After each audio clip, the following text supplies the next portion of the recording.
क्या आपने कभी सोचा है कि बुद्ध, वो आत्मज्ञानी जिन्होंने संसार को दुख से मुक्ति का मार्ग दिखाया, उनके कुछ ऐसे उपदेश भी थे जी जो इतिहास के पन्नों से मिटा दिए गए। ऐसे ज्ञान जो इतने शक्तिशाली थे कि कुछ राजवंशों और सत्ता में बैठे लोगों ने उन्हें छिपा देना ही बेहतर समझा।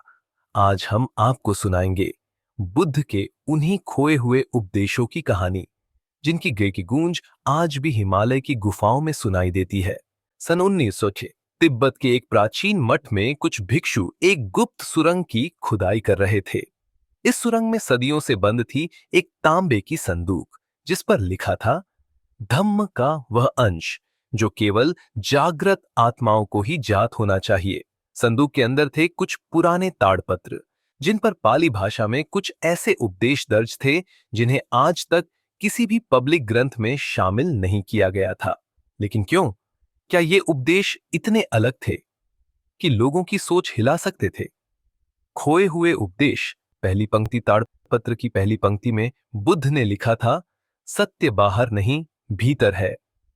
जो भीतर के ईश्वर को पहचान ले वही मुक्त हो सकता है। यह वाक्य ये उस समय की धार्मिक परंपराओं के खिलाफ था, जो बाहरी पूजा पाठ, मूर्तियों और मंदिरों में ईश्वर को ढूंढने की बात करते थे।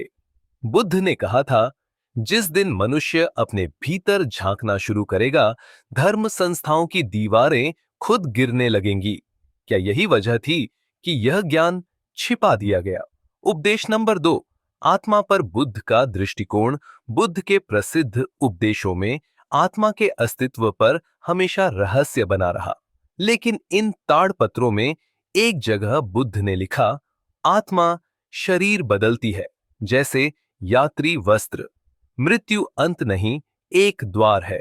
यह विचार हिंदू धर्म के पुनर्जन्म सिद्धांत के बेहद करीब था। लेकिन बुद्ध का मुख्य धारा बौद्ध धर्म इस विचार से दूरी बनाए रखता है। तो क्या ये उपदेश मूल बुद्ध के थे, या उन्हें बाद में किसी ने जोड़ा, या फिर ये वही बातें थीं जिन्हें जानबूझकर छुपा दिया गया? तीसरा उपदेश, ध्यान की शक्ति। बुद्ध ने इन गुप्त उपदेशों में ध्यान के ऐसे स्तरों का उल्लेख किया जिनमें साधक अपने शरीर से बाहर यात्रा कर सकता है। इसे आज हम आउट ऑफ बॉडी एक्सपीरियंस या एस्ट्रल प्रोजेक्शन कहते हैं। उन्होंने लिखा, जब मन पूर्ण रूप से शांत हो जाए, साधक ब्रह्मांड की हर दिशा में यात्रा कर सकता है। क्या बुद्ध केवल मानसिक शांति की बात कर रहे थे, या वो हमें ब्रह्मांड की वास्तविकता से परिचय करा रहे थे? अंतिम उपदेश, आने वाले कल की भविष्यवाणी। सबसे चौंकाने वाला ताड़पत्र था अंतिम। इसमें बुद्ध ने लिखा था, जब धर्म एक व्यापार बन जाएगा, जब वस्त्र और दिखावे धर्म का चेहरा बनेंगे, तब मेरा सत्य फिर से खोजा जाएगा। क्या बुद्ध ने भविष्य में आने वाले धर्म के व्यवसायीकरण की भविष्यवाणी की थी? और क्या आज वही समय है?